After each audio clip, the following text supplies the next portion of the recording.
ciidanka xoogga dalka iyo ciidanka daraawiishta Jubbaland ayaa howlgallo qorsheysan ka fuliyay deegaano ay hoos tagaan degmada Jamaame ee gobolka Jubbada Hoose waxaana ciidanka ay howlgalka ka fuliyeen deegaamo ay ka mid yihiin Arare, Kamon iyo Bangeni halkaas oo ay ku burburiyeen saldhigyo maleeshiyaadka gobolkooda uu sii dhacayo ee Ugus ku lahaayeen taliyaha ururka shanaad guutada 16aad ee ciidanka Commandoska Danab Gaashaanle Xasan Aadan Ciraaqi ayaa ka warbixiyay howlgalka ay ka sameeyeen deegaanadaasi. Bismillahir Rahmaanir Rahiim. Ciidamada Soomaaliya guud ahaan waxaad arkaysaan sida ay ula dagaalamayaan nimanka cadawga.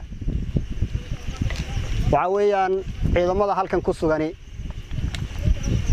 waxay halkan waajibka saaran ee madaxda dalku ay bixiyeen bay gudanayaan. Runtii shaqadan socotana waxa weeyaan laba waji bay leedahay. Wajiga koobaad waxa weeyaan in muxuu ahaa aagaga muxuu ahaa ciidamadu ay difaaca kaga jiraan oo la xoojinayo oo runtii waxa weeye anagoo maaragtay ballanqaadkaanu horay muxuu ahaa u ballan qaadnay anagoo muxuu ahaa fulinayna waxaanu u diyaar garownay sidaanu muxuu ahaa goobaha maaragtay cadawga uu ka iman karo inaan xoojino taasoo waxa weeyaan saraakiisha iyo ciidamada dhammaan ay isla qaateen in waxa weeyaan nimankaas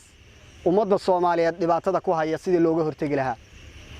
ayadoo oo fikirkoodu mar walba uu ku salaysan yahay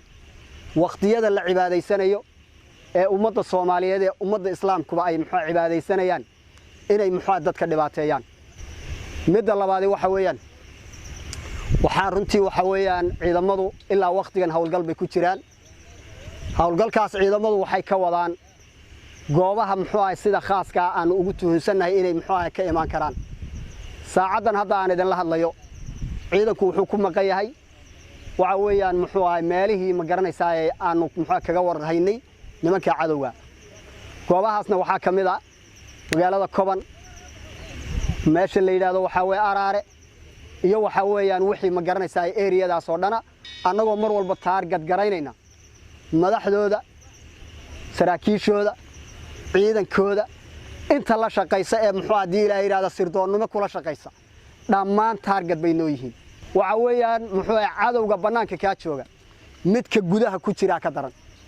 ka gudaha ku jira waan la soconaa goobaha uu muxuu hadii la yiraahdo ku sugan yahay hadii uu muxuu ahaa bulshada ummadda Soomaaliyeed uu la noolaanayo welcome baan leenahay hadii laakiin muxuu uu dhibaataynayo ummadda Soomaaliyeed kuwa qoriga wata ee banaanka joogiya asaga muxuu aanu marka hore ka bilaabaynaa taana waxa weeyaan kuwa gudaha joogan u diraynaa kuwa banaanka jooga waxa weeyaan waxa inoo ballana haddaad muxuu ahaa systemka dawliga ee ummadda Soomaaliyeed ay u socoto aad diyaar u tihiin waxa weeyaan idinkoo waliba shaqo adag la idinka qabtay baad imaanaysaan haddii laakiin muxuu aad dhibaatayntan iyo muxuu duurkan aad muxuu ummadda Soomaaliyeed ku leynaysaan mar walba ay hadafkiinu ka yahay ogaada anagu waxaan diyaaruna ka ugu dambeeya inaanu soo dilo intaana waxa weey ummadda Soomaaliyeed baan la wadaagaynaa ugu dambeyn waxaan leeyahay dhammaan ciidamada Soomaaliya ee ku sugan gobolkan Jubbaland waxaan leeyahay nimankaas sida aynu isaga dhicin lahayn sidii aynu muxuu ummadda Soomaaliyeed uga qaban lahayn amniga muxuu ahaa goboladan muxuu ahaa inaga saaran xilka sidaan u gudan lahayn goobaha ay joogan inaad weerartaan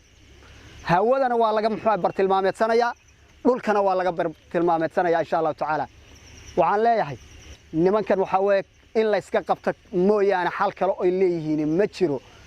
Sharmaarke Mahdi Cabdi idaacada codka ciidamada qalabka sida magaala xeebeedka Kismaayo.